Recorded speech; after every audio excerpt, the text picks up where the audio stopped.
In this video, I'm going to demonstrate all of the steps that I like to take to work a tubular bind-off on a small circumference project like a cuff or a sock using the magic loop method.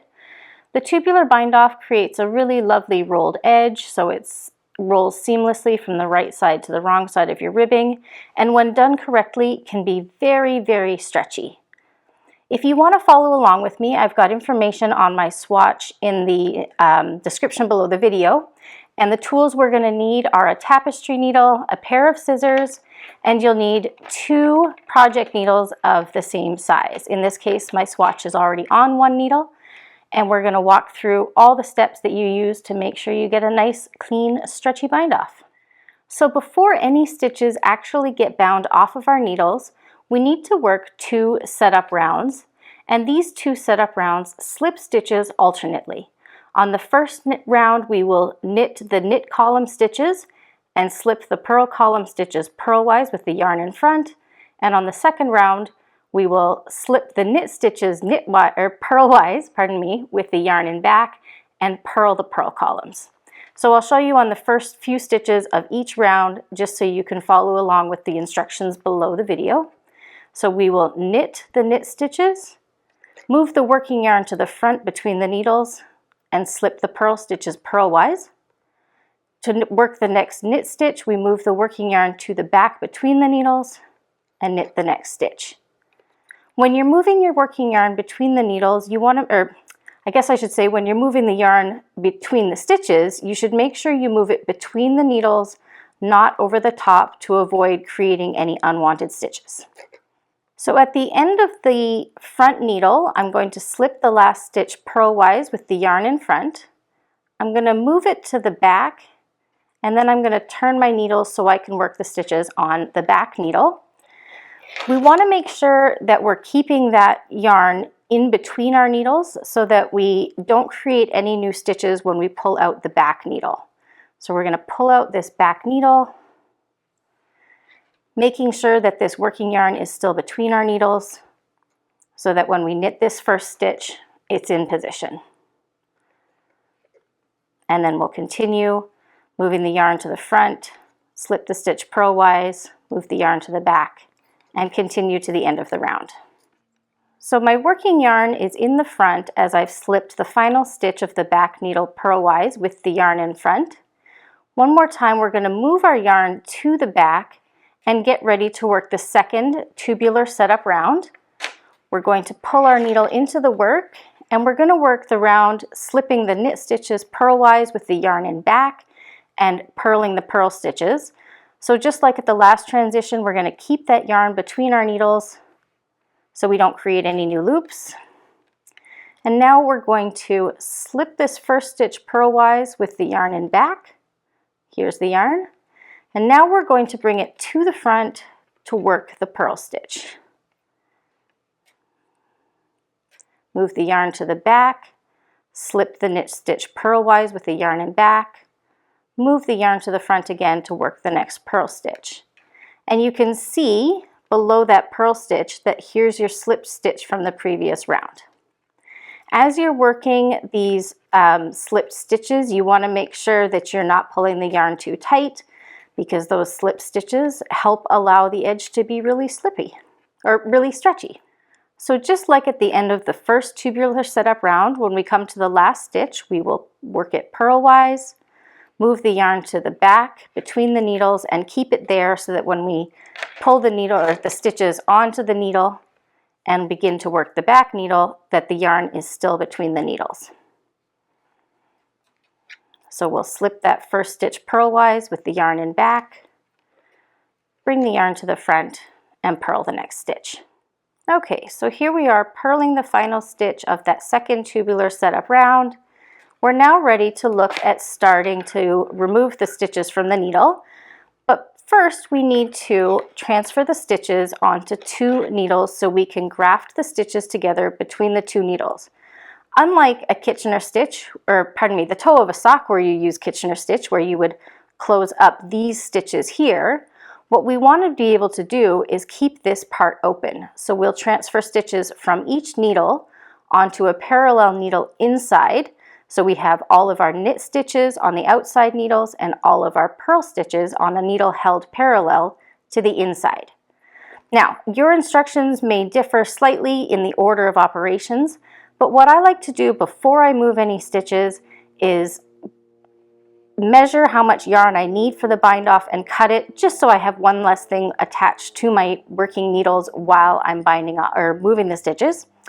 So for a tubular bind off, it's recommended to have approximately 4 times the length of your bound off edge as your tail.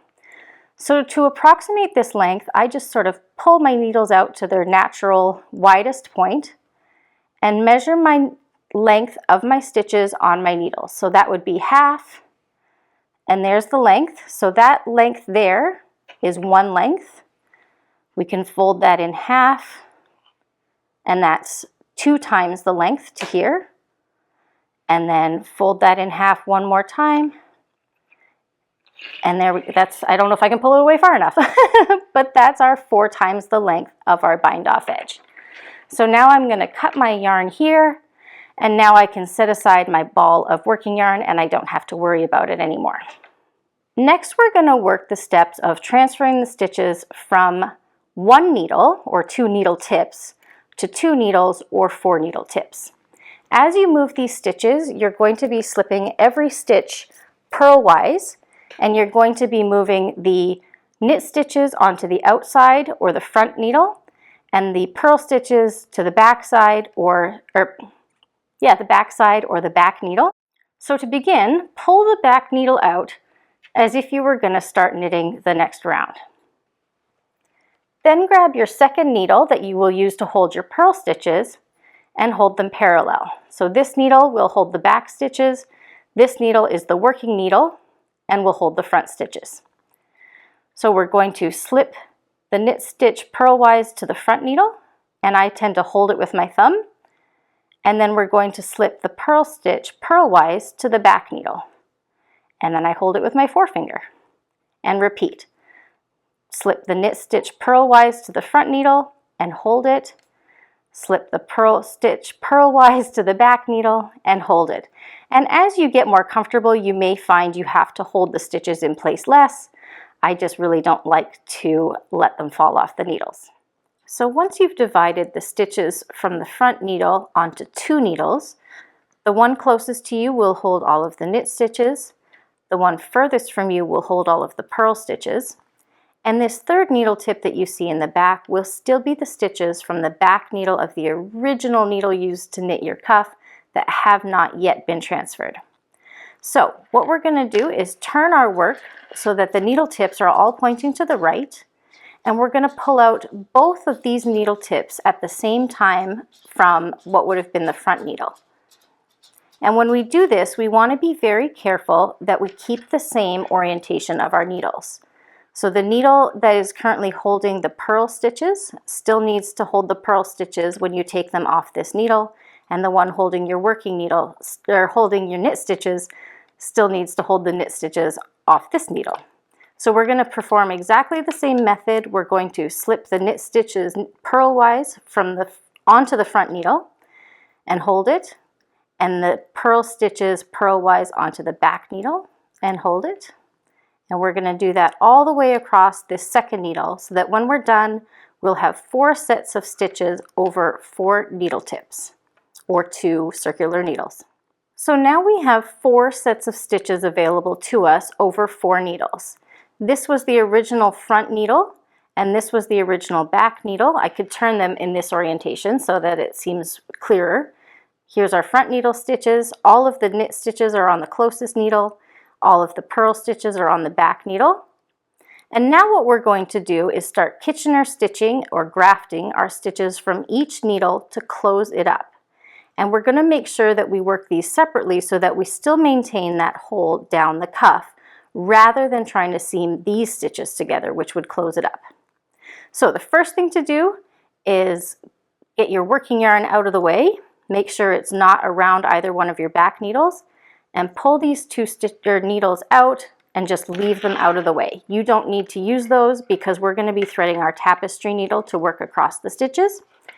For more detailed information on how to work Kitchener stitch, I've got a link to a tutorial in the description below the video to my Kitchener stitch. It's got some great tips on remembering the order of placing the needle through the stitches and removing them.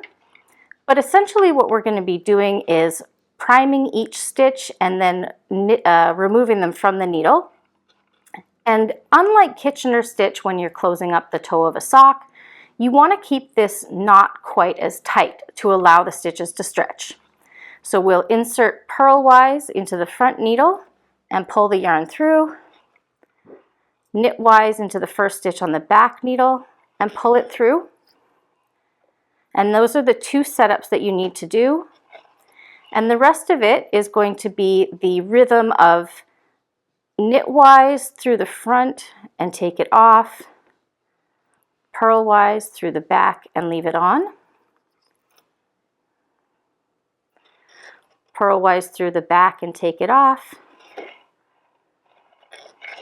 knitwise through the front and leave it on. And so we're going to work this method. Again, I've noted there's a link to a video in the description below the video that will take you to a tutorial that I have on Kitchener stitch itself. But we're going to graft all of these stitches on this needle together. When we come to the end, I'll show you how to move the stitches around so you can complete the grafting on the back needle. One tip that I want to share that I find really helpful in keeping my stitches looser when I'm grafting off for a tubular bind off is to work the steps in tandem. So you'll insert knitwise in the front and pull it off, and then purlwise into the back and leave it on. Doing that all in one step without pulling the yarn tight between the stitches, that helps me keep a more even tension. And to do that on the back, you'll do the same thing. You'll go purlwise into the back and take it off, knitwise into the back, or into the front and leave it on. And then you'll pull the yarn through. And that just prevents me from snugging down on those stitches too tightly, which would then prevent the edge from being stretchy. So now that we're down to the final two stitches on the front needle, we're going to perform the same method of removing the front stitch knitwise and priming the back stitch or the next stitch purlwise. And be careful here, your needles may want to pop out of your stitches, so make sure you hold on to them. And we're going to do the same on the back. We remove it purlwise and then prime the last stitch knitwise and pull through.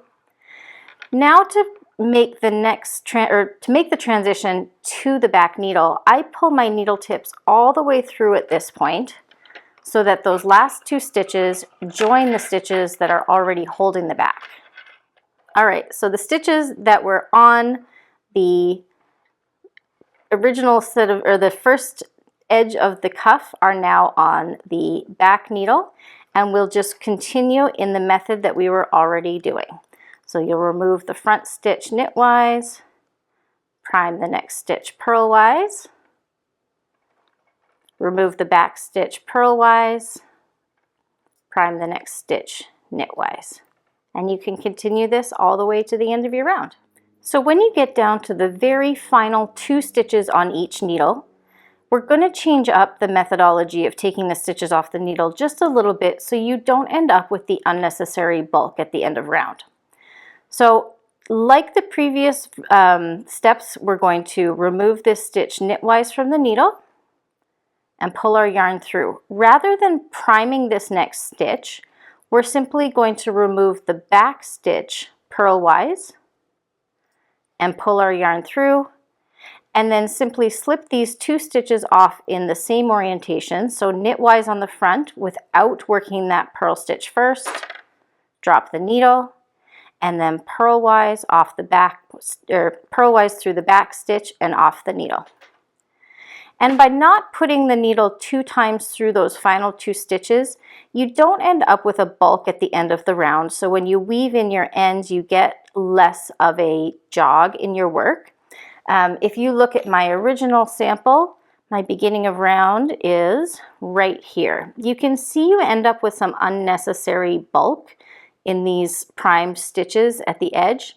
So by omitting those 2 entries through your stitches, so going purlwise first and then knitwise to take it off, it just takes that out of the equation. So now I'm done. I don't have too long a tail. I can use that to weave in, and I've still got a really nice stretchy tubular bind off on my cuff using the magic loop method. Happy knitting!